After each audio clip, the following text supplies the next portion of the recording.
బాగుండాలని మనస్ఫూర్తిగా కోరుకుంటున్నాను. స్మార్ట్ మానస రుచులకు స్వాగతం అండి. ఈ రోజు మనం చేసుకోబోయే రెసిపీ అయితే చక్కగా గ్రీన్ చికెన్ చేసుకోబోతున్నాం అండి. గ్రేవీగా స్మూత్గా సూపర్ టేస్టీలో ఉంటుంది. తప్పకుండా మీరు కూడా చూసేయండి, మీరు కూడా చేసుకుంటారని ఆశిస్తున్నాను. కొత్తవారు చూస్తున్నట్లయితే సబ్స్క్రైబ్ చేసుకోండి ఫ్రెండ్స్, లైక్ అయితే చేయండి. కావాల్సిన పదార్థాలు అయితే చూద్దాం రండి. చూడండి, హాఫ్ కేజీ చికెన్ తీసుకున్నాను. ఆనియన్ ఒక 3 కట్ చేసుకున్నాను. పచ్చిమిర్చి 10, పుదీనా 1 కప్పు, కొత్తిమీర 1 కప్పు, అల్లం వెల్లుల్లి పేస్ట్, సాల్ట్, ధనియాల పొడి, పెరుగు, చికెన్ మసాలా, లవంగా, ఇలాచి, చెక్క, సాజీరా ఉన్నాయండి, పసుపు. ఇవేనండి మనకు కావాల్సిన పదార్థాలు. అయితే చూద్దాం ప్రాసెస్ ఏంటో. ముందుగా మనము పచ్చిమిర్చి ఒక 10 తీసుకున్నానండి. మీరు మీ టేస్ట్ తగ్గట్టు వేసుకోండి. మిక్సీ జార్లో వేసుకుందాము. 1 కప్పు పుదీనా అయితే వేసుకుంటున్నాను. అలాగే 1 కప్పు కొత్తిమీర అండి. ఈ మొత్తం అంతా పేస్ట్ పట్టుకోవాలి. అలాగే పెరుగు కూడా మనము ఇందులోకే వేసుకొని గ్రైండ్ చేసుకుందాం. ఈ మొత్తం గ్రైండ్ చేసుకుందాం. ఇప్పుడు గ్రైండ్ చేసి పక్కన పెట్టేసుకుందాము. ఇప్పుడు స్టవ్ వెలిగించుకొని గిన్నె అయితే పెట్టేసుకుందాము. గిన్నె వేడయ్యాక కొంచెం ఆయిల్ అయితే వేసుకుందామండి. ఒక 3 స్పూన్లు అయితే ఆయిల్ వేసుకుంటున్నానండి. కొంచెం వేడయ్యాక ఆనియన్ వేసుకుందాం. చూడండి, గరం మసాలా అయితే వేసేసుకున్నాము. అలాగే ఆనియన్ కూడా వేసుకుందాం. బ్రౌన్ కలర్ వచ్చే వరకు ఫ్రై చేసుకున్నామండి ఆనియన్ అయితే. చూడండి, అల్లం పేస్ట్ అయితే వేసుకుందాము. మనకు బ్రౌన్ కలర్ వచ్చేసినాయి ఆనియన్.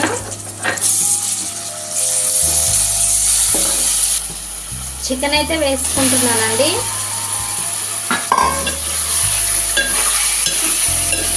చక్కగా వాష్ చేసి పెట్టాను నేను శుభ్రంగా. 4-5 సార్లు ఉప్పు వేసి కడిగేసి ఉంచాను చికెన్. ఇలా చిన్న మంటలో మగ్గనిద్దాము. ఇందులోకి మన పసుపు, ఉప్పు కూడా వేసుకుందామండి. ఈ 2 వేయటం వల్ల కొంచెం వాటర్ అనేది బయటకు వస్తుంది, చక్కగా మగ్గుతుంది ముక్క అనేది.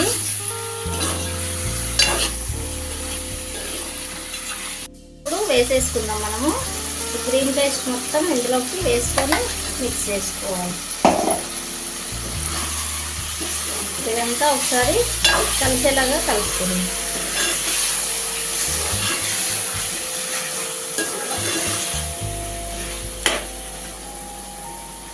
ధనియా పౌడర్ కూడా ఇందులోకి వేసుకుందామండి.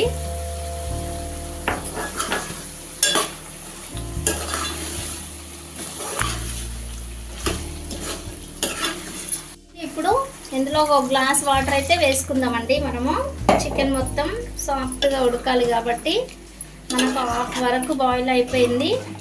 ఈ వాటర్తో మంచి సాఫ్ట్గా వస్తుందండి. చూడండి, ఇలా వాటర్ వేసి కలిపి మూత పెట్టేసుకుందాం.